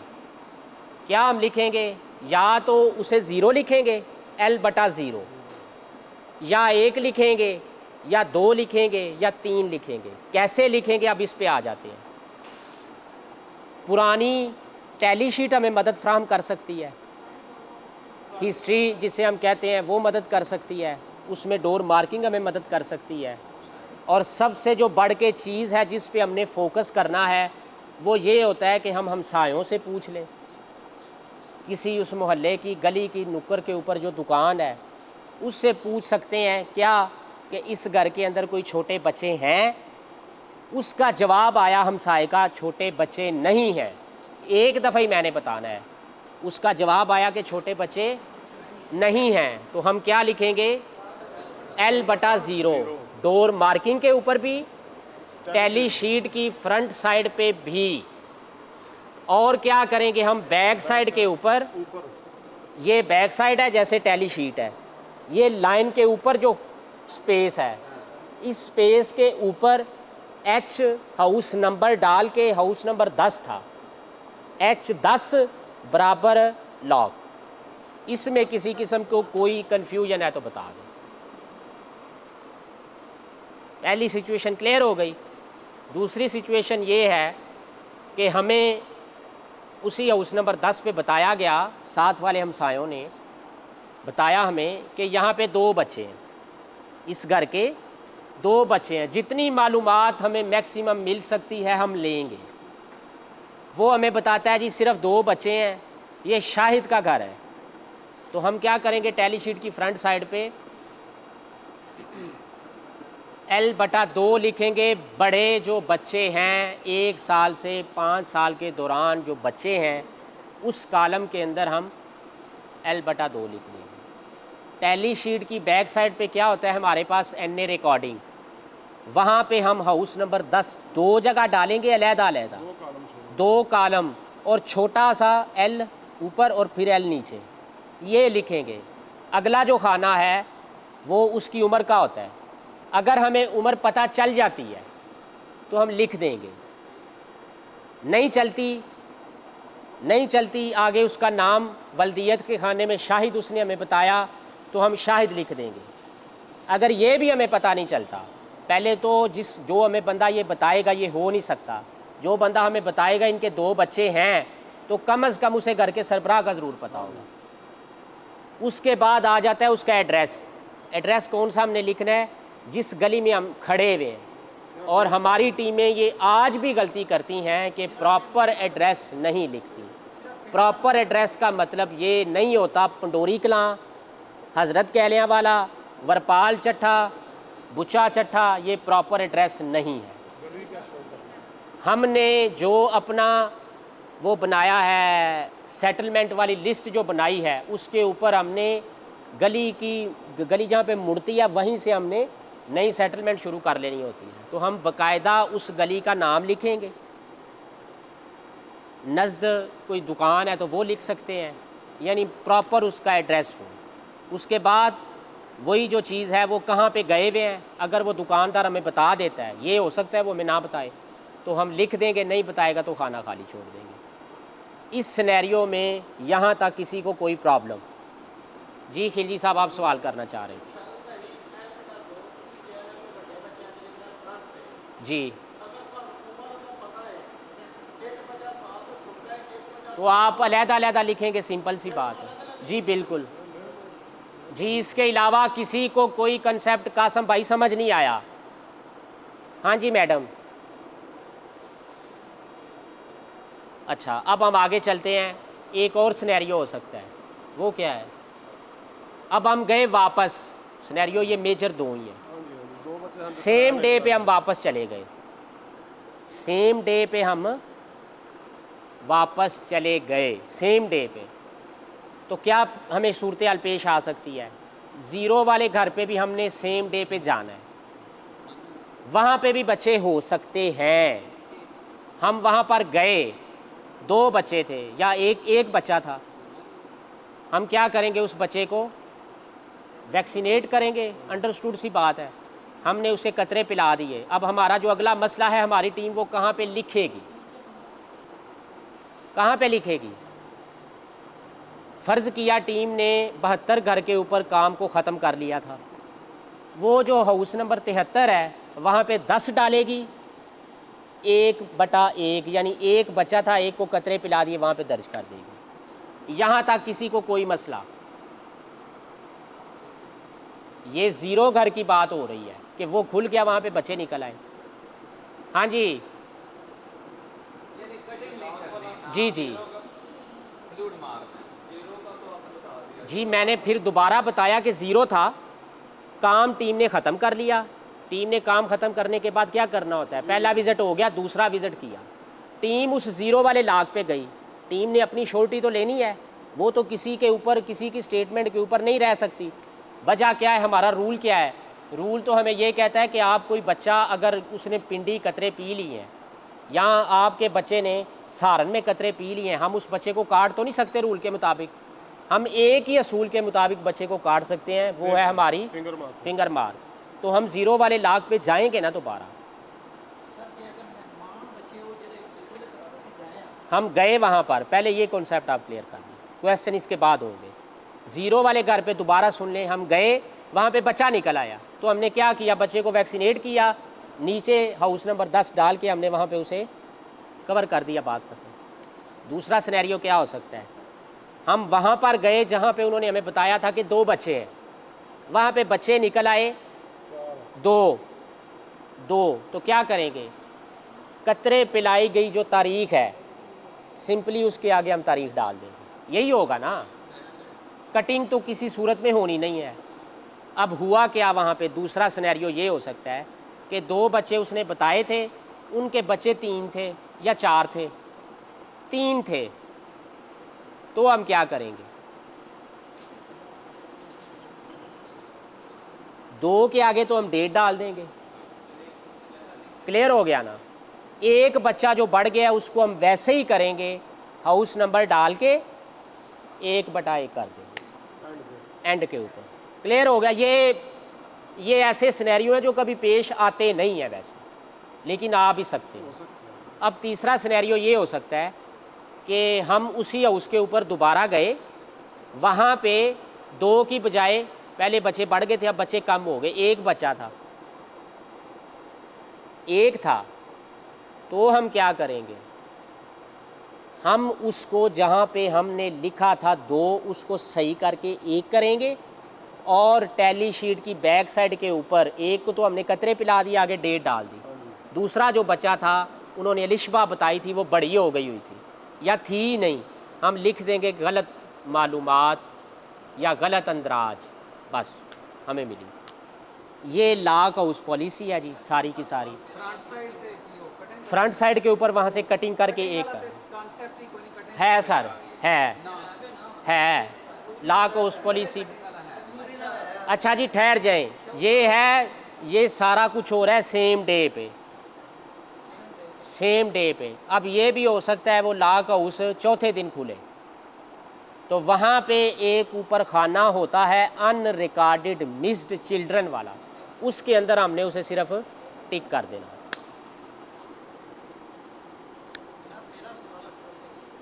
पहले ला को उस पॉलिसी किसी को समझ नहीं आई। हाँ जी अब्दुल मीर, आ गई है समझ? दसो नहीं पूछ, मर नहीं पूछ। जी सर जी आरफ साहब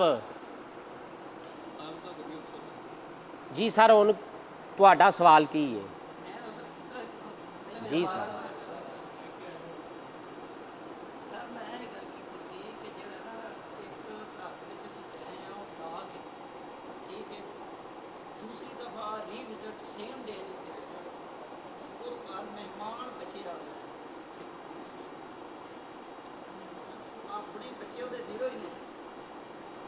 ठीक है, कोई जवाब है जवाब वही है।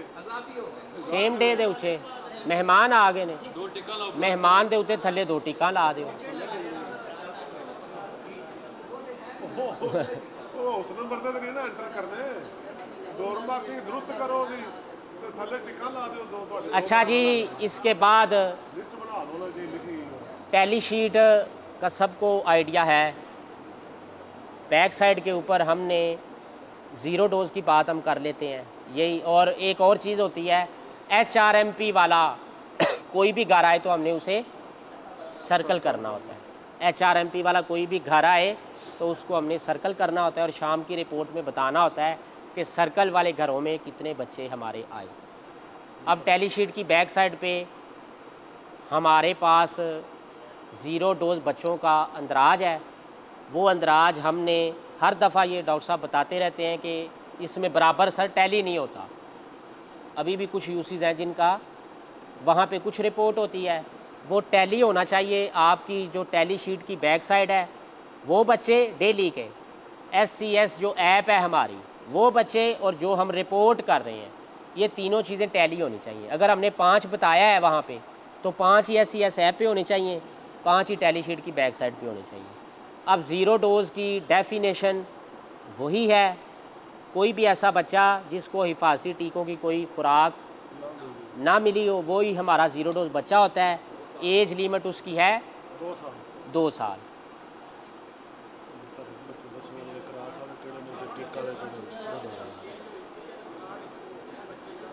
इसमें इजाफा सर वही हुआ है कि जिस बच्चे का कार्ड बन गया है वो हमारा बच्चा अब ज़ीरो डोज़ कंसीडर नहीं होगा। जिस बच्चे का कार्ड बन गया है वो हमारा बच्चा ज़ीरो डोज़ अब कंसीडर नहीं होगा, यानी हम उसे दर्ज नहीं करेंगे। और जो बच्चा है भी हमारी यूसी का, पंडोरी कलां का बच्चा है, लेकिन वो अलीपुर छठा आया हुआ है, पंडोरी कलां वाली टीम उस बच्चे को रिकॉर्ड नहीं करेगी। ठीक हो गया।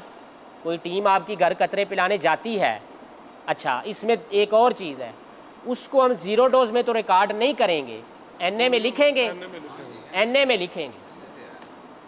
बच्चा पैदा हुआ है अपने ननियाल में, लेकिन है तो यहाँ का बच्चा, हम ज़ीरो डोज उसे रिकॉर्ड नहीं करेंगे लेकिन उसे एनए में शो करेंगे। इसी तरीके से कोई बच्चा हमारे पास गेस्ट आया होगा और उसने इंजेक्शन नहीं लगवाया होगा, कार्ड उसका नहीं होगा, तो हम उसे क्या करेंगे, रिकॉर्ड भी करेंगे, उसे रेफर स्लिप भी इशू करेंगे, उसे SCS ऐप के ऊपर भी दर्ज करेंगे। क्लियर होगी बात। अब इसमें एक और चीज़ आ गई है, AFP केस। AFP की डेफिनेशन जी चट्टा साहब बताएंगे कि AFP क्या होता है। AFP 3 लफ्ज़ है। एक्यूट फ्लैशेड पैरेलिसिस, अचानक किसी जिस्म के हिस्से का ढीला पड़ जाना, उसका काम ना करना, ठीक है, ये है AFP। और कितनी साल तक हम रिकॉर्ड करेंगे बच्चे? ये हम करेंगे 15 साल तक। अब वो 6 माह वाला कॉन्सेप्ट ख़त्म हो गया है। पहले ये होता था गुज़श्ता 6 माह के दौरान, अब 15 साल का कोई भी बच्चा उसको हम रिकॉर्ड करेंगे। छठा जो हमारा स्टॉल लगेगा वो स्टॉल होगा HRMP AFP surveillance, zero dose recording और रिपोर्टिंग। ये स्टॉल हमने अभी डिस्कस भी कर लिया है, तो डॉक्टर साहब आपकी इजाज़त से आप कोई ब्रेक कर लें। जी आज हमें आपने माइक्रो प्लान अपने सबमिट करवा के जाने हैं।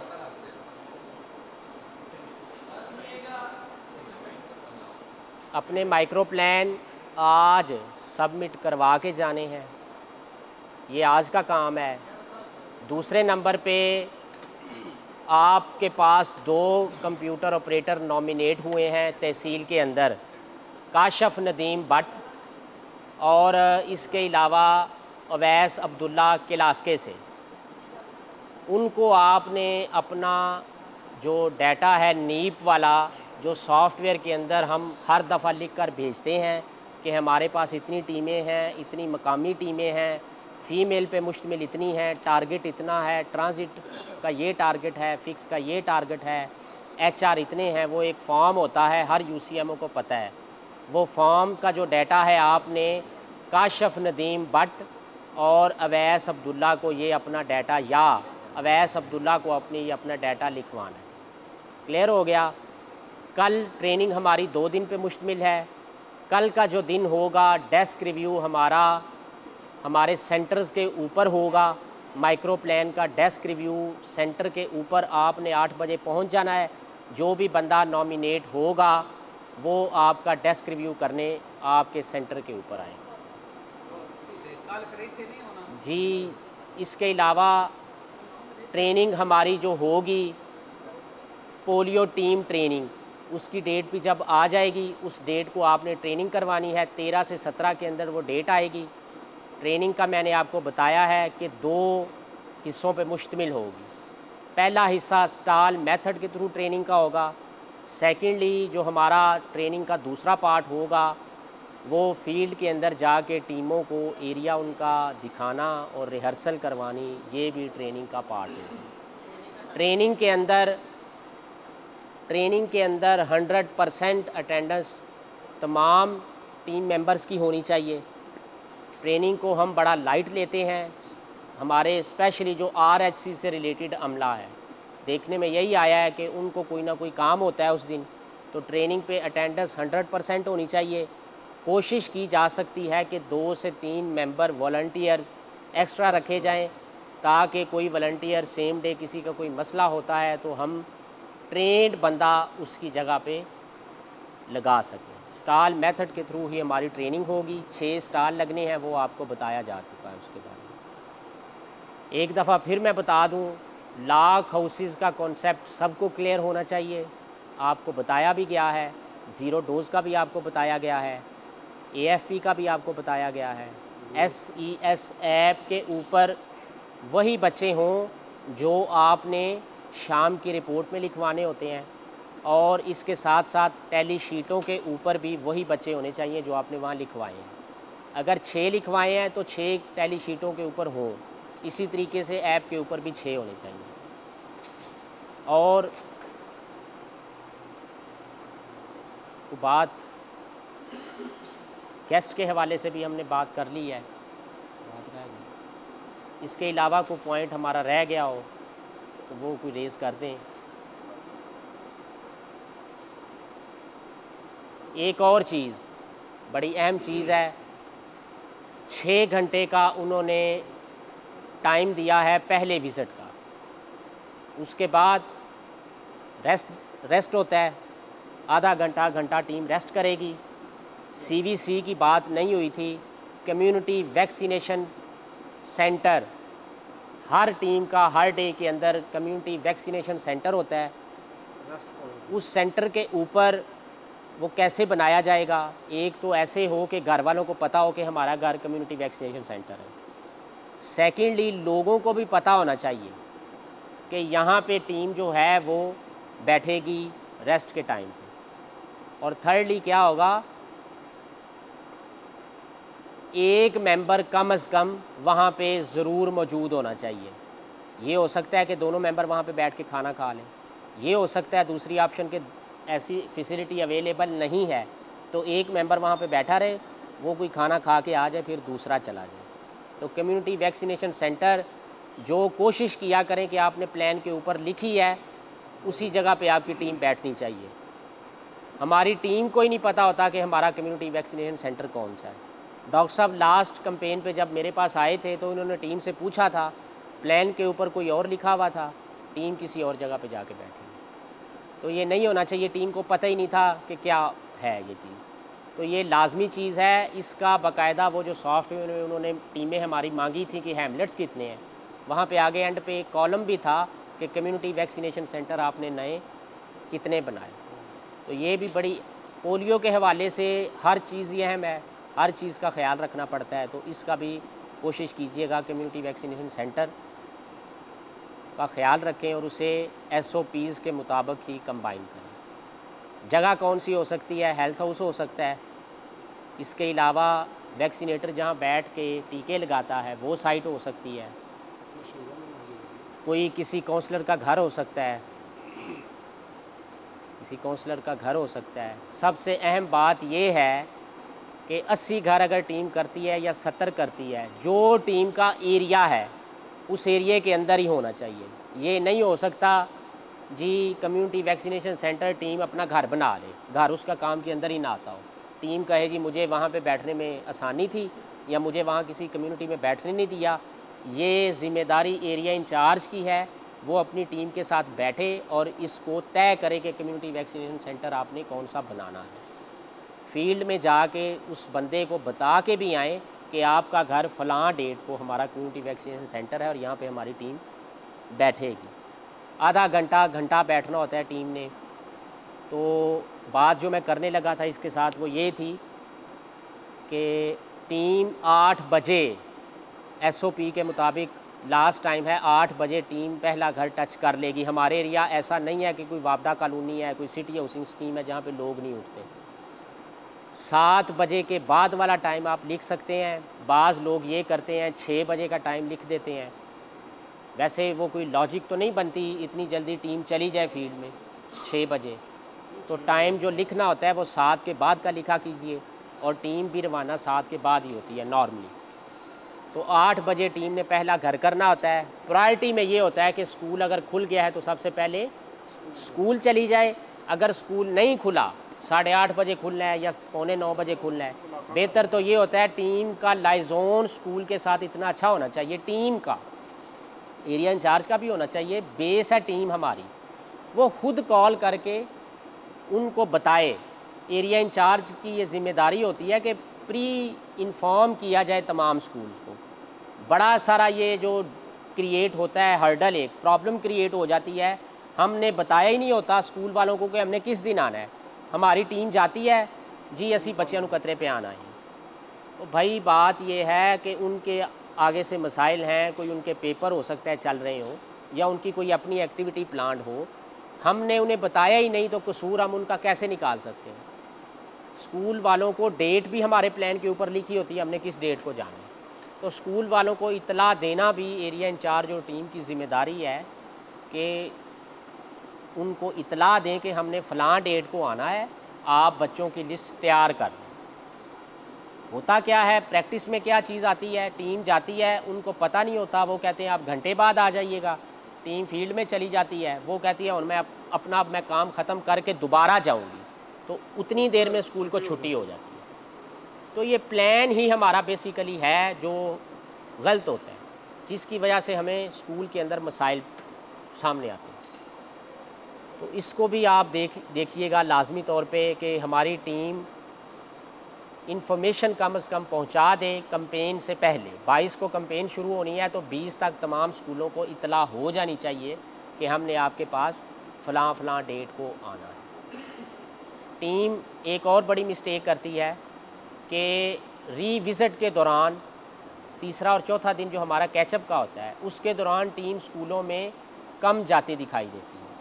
हालांकि जिस स्कूल में उसने 100% भी कवरेज कर ली है, टीम उस स्कूल में भी ज़रूर जाएगी, क्योंकि बच्चे नए आ सकते हैं स्कूल में। स्पेशली गवर्नमेंट स्कूल्स में ये होता है, देहातों के जो स्कूल होते हैं छोटे बहन भाई वो वैसे ही साथ लेके चले जाते हैं, तो बच्चे नए भी आ सकते हैं, उस दिन भी आ सकते हैं, वहाँ से बच्चे मिलते हैं। इवन 5वें दिन भी बच्चे हमें स्कूलों से मिल जाते हैं, ट्यूशन सेंटर से हमें बच्चे मिल जाते हैं। कैंपेन की जो रीढ़ की हड्डी है, जो कोर रोल प्ले करते हैं, वो हमारे चौथे और 5वें दिन है, स्पेशली एरिया इंचार्जेस के लिए। कि एरिया इंचार्ज, अब तो एरिया बहुत मुख्तसर हो गया है, एरिया इंचार्ज चाहे तो उन 2 दिनों में अपने पूरे एरिया को विज़िट कर सकता है, उन पूरे 2 दिनों के अंदर अपने स्कूल दोबारा से देख सकता है। और घर भी जो उसे पता है, जो लाख घर हैं, प्रायोरिटी के जो हमारे घर हैं, प्रायोरिटी घरों में हम जा सकते हैं। लाख घर, ज़ीरो वाले घर, हाई रिस्क मोबाइल पॉपुलेशन पे एरिया इंचार्ज की ये जिम्मेदारी होती है कि वो डेली जाए। तो चौथे 5वें दिन आपके पास मौका होता है कि दोबारा से हम अपनी तमाम एक्टिविटी को चेक करें। हमारी टीमें और हमारे खुद UCMOs और एरिया इंचार्ज बॉदर नहीं करते चौथे और 5वें दिन फील्ड में भी जाना, ये हकीकत है, इसको हम झुटला नहीं सकते। हम नहीं जाते चौथे और 5वें दिन, जो कैंपेन की कोर है। टीमों को बताना चाहिए कि भाई आप जो पेमेंट ले रहे हैं वो 5 दिन की ले रहे हैं, एक्टिविटी 5 दिन की है, 3 दिन की एक्टिविटी नहीं है। क्लस्टर की जो हमने बात की थी कि एरिया इंचार्ज के क्लस्टर देखे जाएंगे, तो क्लस्टर की भी हमने बात की हुई है पहले कि क्लस्टर भी प्रायोरिटी एरिया से कहाँ से लिए जा सकते हैं, कहाँ से आपको क्लस्टर लेने चाहिए। ये नहीं कि जहाँ पे मोटरसाइकिल रुका वहाँ से आपने क्लस्टर लेना स्टार्ट कर दिया। हर टीम का क्लस्टर लेने का आपका एंगल डिफरेंट हो सकता है, क्योंकि आप बेहतर जानते हैं अपनी टीम। आप देख सकते हैं कि पिछली दफ़ा इस एरिए के अंदर टीम ने घर मिस किए थे, वहाँ से आप क्लस्टर ले सकते हैं। कंटिन्यूस जो हैं, एक गली में 0-0 घर आ रहे हैं, वो आपका प्रायोरिटी एरिया बनता है कि आप वहाँ से क्लस्टर लें। जहाँ पे NA ज़्यादा आ रहे हैं, आपका ये क्राइटेरिया ये भी बनता है कि NA ज़्यादा क्यों आ रहे हैं इस एरिए में, वहाँ से आप जाके क्लस्टर लें। और एक और मैंने बात की थी कि हमारे एरिया इंचार्ज ज़्यादातर ये करते हैं, आप क्लस्टर उठाएं तो 30 से 20 घरों के दौरान उनके क्लस्टर होते हैं।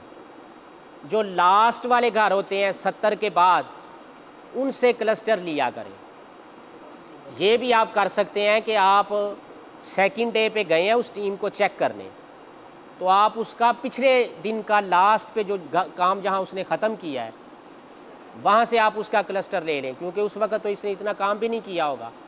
आप उसका वहाँ से क्लस्टर लें, देखें, क्योंकि एरिया इंचार्ज जब चेक करके चला जाता है तो टीम गलती करने के चांसेस बढ़ जाते हैं टीम के, और वो गलतियाँ करती हैं। जाके गलतियाँ उनकी ढूंढें कि कहाँ से ये गलतियाँ कर रहे हैं। एरिया इंचार्ज ने 2 दफ़ा टीम को विज़िट मस्ट करना है। अब ये नहीं रह गई चीज़, जितना हमने HR मांगा था उससे हमें ज़्यादा तो मिल गया है। एक आधी UC कोई एक्सेप्शनल हो सकती है, अदरवाइज़ उन्होंने जो हमने डिमांड की थी उन्होंने हमारी ऑब्ज़र्वेशन के ऊपर, हमारी ग्राउंड रियलिटी के ऊपर जो उन्होंने देखा है, हम पे उन्होंने एतमाद किया है, उतनी टीमें हमें उन्होंने दे दी हैं। तो अब ये नहीं बनता एरिया इंचार्ज का एक्सक्यूज़ कि मैं 2 दफ़ा टीम के पास नहीं जा सकता। अगर नहीं जा सकता तो इसका मतलब वही है कि उनके एरिया इंचार्ज और UCMO ने माइक्रो प्लानिंग ठीक नहीं की।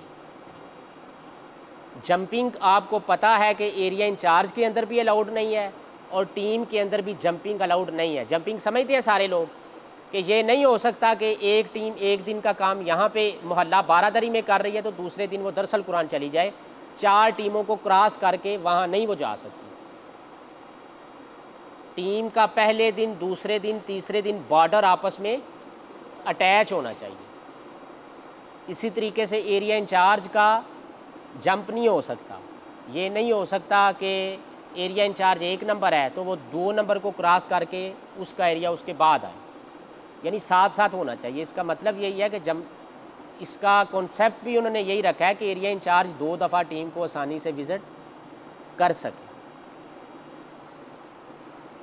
और क्लस्टर कहाँ से लिए जा सकते हैं? जहाँ पे 0 डोज बच्चे आ रहे हो,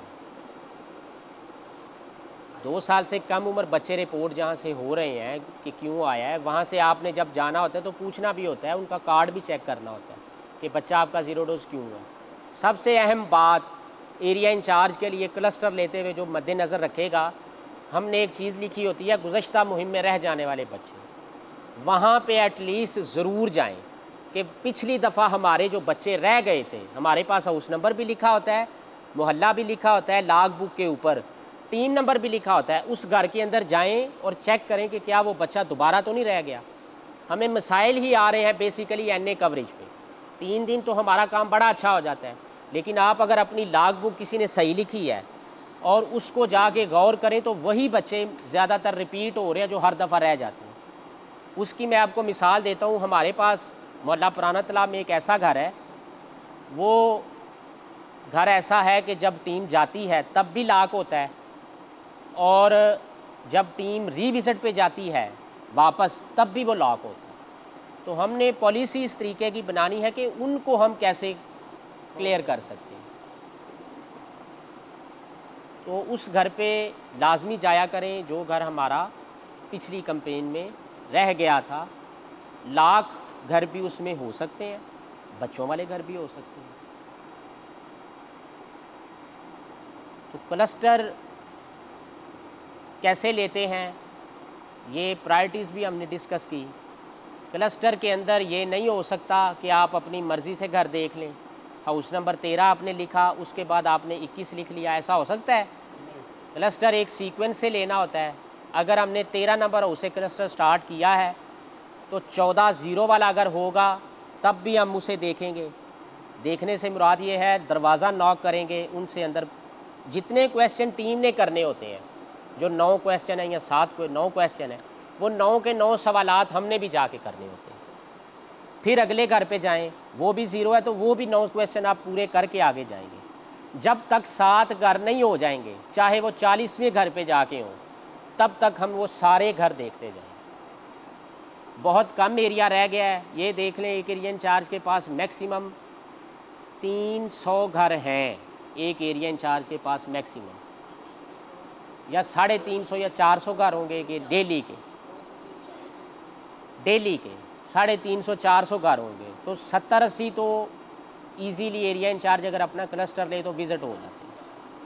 और 2 दिन अगर आप कैचअप के भी ध्यान से काम कर लें तो हमारा एरिया इंचार्ज को ये पता होता है कि अगर LQS हो जाए तो मेरा एरिया जो है वो क्लियर है या नहीं है, पता होता है, क्योंकि सैम्पलिंग ही करनी है ना। WHO वाले या यूनिसेफ वालों ने जो भी LQS करने आएगा वो भी सैम्पलिंग ही करेगा, तो हमारी अपनी सैम्पलिंग से हमें पता चल जाता है कि हमारा काम किस लेवल का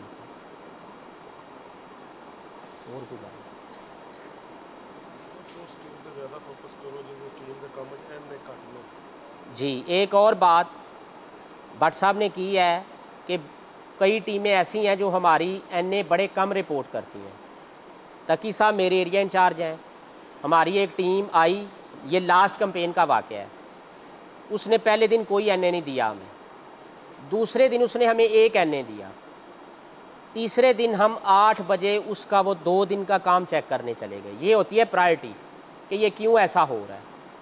मेरे ख्याल में हमने 15 घर किए होंगे, 15 घरों में हमें 5 NA मिल गए जो गुजरात गए हुए थे, जो लाहौर गए हुए थे, जो कराची गए हुए थे। टीम हमारी ने क्या किया जी, इन्होंने चूँकि उन्होंने घर वालों ने कहा जी इन्होंने 10-10 दिन वापस नहीं आना, उन्होंने NA ही नहीं लिखा। जेन्युइन बात है, हमने फिर वो चौथे दिन और तीसरे दिन ही उन्हें उनका काम तीसरे दिन कंप्लीट करने के बाद हमने उन्हें शाम की मीटिंग पे नहीं बुलवाया, पहले दिन का उनसे हमने काम सारा स्वीप करवाया, नए सिरे से टैली शीट भरवाई। इसी तरीके से कैचअप वाले दिन भी हमने उनसे 3 दिन का काम अपना स्वीप करवाया कि इसे सही करना है आपने। तो टीम के ऊपर काइंडली एतमाद ना कीजिएगा कि टीम ने सही कर लिया होगा। हम दोबारा उस एरिया को चेक करने भी गए तो ये बात है कि वाकया ही ऐसा होता है। टीम के ऊपर हम जितना भी, हालांकि वो बहुत अच्छी, हम उसे टीम कंसिडर करते थे कि बड़ी अच्छी टीम है, तो अच्छी टीमें ही गलतियां करती हैं। उस टीम के ऊपर हमें फोकस करना चाहिए। ये भी एक कंपोनेंट है उसका कि जो टीम NA ही नहीं रिपोर्ट कर रही तो क्यों नहीं कर रही, ये भी एक क्वेश्चन है।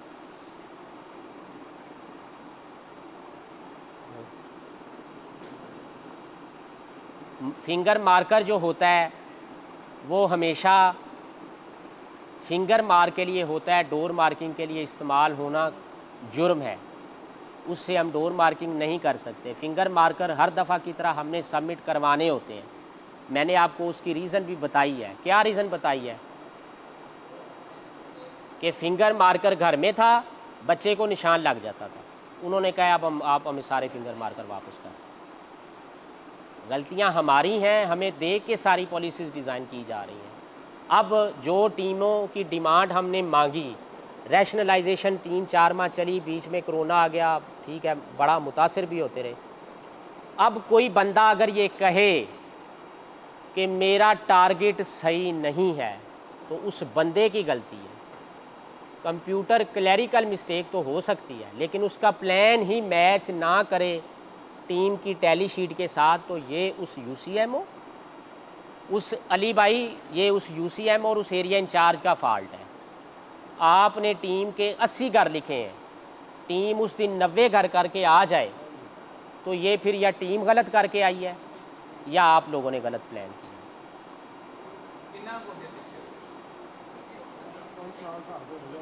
वो देखना पड़ेगा ना। अब एक अंदरून गांव की टीम है, वो 10 घर बढ़ा के आ जाए या 5 ही घर बढ़ा के आ जाए तो इसका मतलब है ये टीम की गलती है।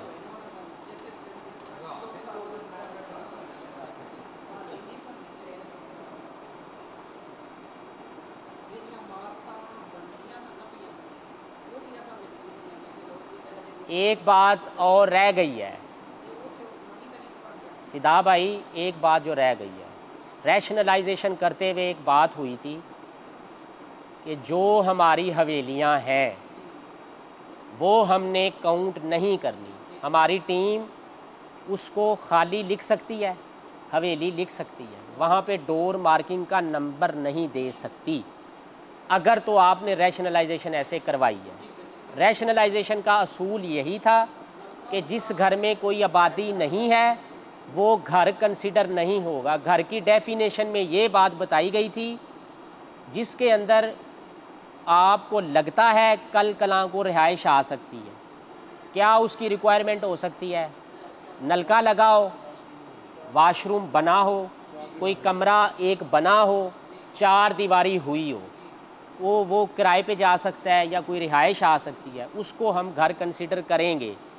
जहाँ पे सफ़ेदे लगे हुए हैं और 4 दीवारी हुई हुई है, वो घर कंसीडर नहीं होगा। जहाँ पे उन्होंने भैंसों के लिए कोई जगह बनाई हुई है हवेली, वो घर हमारा कंसीडर नहीं होगा। अगर हवेली के अंदर बच्चा है, अब ये क्वेश्चन आ जाएगा, उसको हम वैक्सीनेट ज़रूर करेंगे, लेकिन वो घर कंसीडर नहीं होगा। वो बच्चा वहाँ पे रिकॉर्ड होगा उस हवेली वालों का जहाँ पे घर है। बच्चा तो आ सकता है ना, तो हमारा घर वो कंसीडर नहीं होगा। अब अगर आपकी टीम लिख कर ले आए तो WHO के कागज़ों के अंदर ये आपकी गलती है, आपका फॉल्ट है, आप इसके ज़िम्मेदार हो जी। आपने 80 घर किन बेसिस पे बनाए हैं? वही क्राइटेरिया फॉलो होगा रिपोर्ट बनाते वक्त। एरिया इंचार्जेस हजरात सुन लें, रिजवान भाई सुन लें, उस्ताद हैं आप हमारे रिपोर्ट के हवाले से। 2.5% वाला ही क्राइटेरिया फॉलो होगा। यानी ये तो हो सकता है कि हमने हाउस होल्ड की कवरेज 97 हो सकती है और 103 हो सकती है, इसके ऊपर हम नहीं जाएंगे। ये ना करें, पिछली दफ़ा 5-6 यूसीज़ हैं जिनकी कवरेज 105 के ऊपर गई थी, मैं खुद उसमें बैठा हूँ, 105.006 थी और गुजरांवाला मुझे बुलवा लिया गया था। जिनकी कवरेज 95 से कम थी उनको काफ़ी ज़्यादा सफ़र करना पड़ा था और वो UCMO यहाँ पे मौजूद हैं। बाद में उनका डाटा एनालिसिस हुआ था। डॉक्टर साहब से अब मैं रिक्वेस्ट करूँगा कि वो डाटा एनालिसिस का बताएंगे। उनकी सारी टैली शीट मंगवाई गई थी और उनको काफ़ी ज़्यादा झाड़ जंप भी हुई थी और उनको सफ़र करना पड़ा। ठीक है,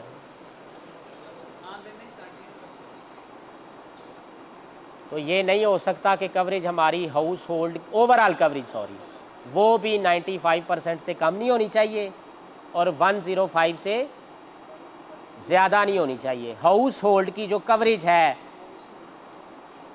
ये कोई UCMO मुझे बताएगा जिससे मैं पूछूंगा हाउस होल्ड की कवरेज कितने % होती है हमारी। फाइनल 5 दिन के बाद हाउस होल्ड की कवरेज कितने % हमारी कम से कम होनी चाहिए? जी मंजूर चट्ठा साहब जी, 100% एक जवाब आया है। आरफ साहब कम से कम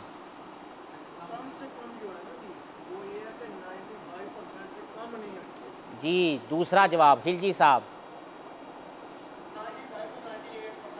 95 से 3 UCM हो गए, 9 है ना टोटल। रिजवान साहब 99.25 जी। इसके बाद जी शहजाद साहब 100% जी। जी मैडम समीना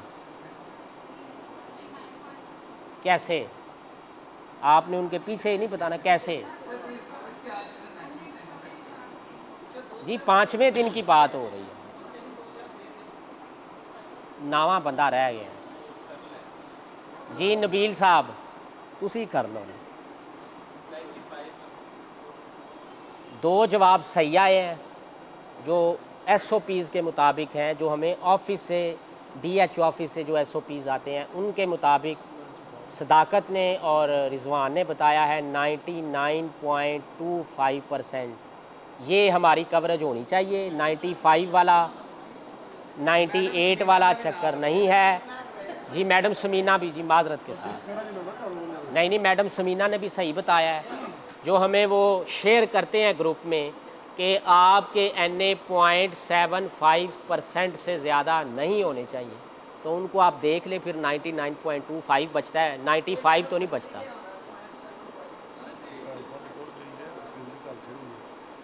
जिन जिन के एरिया इंचार्ज गए हैं वो यहाँ जुर्माना पे करेंगे,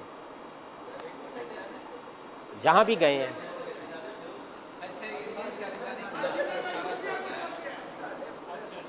उनको खुद डॉक्टर साहब ने भेजा है, वो आ रहे हैं।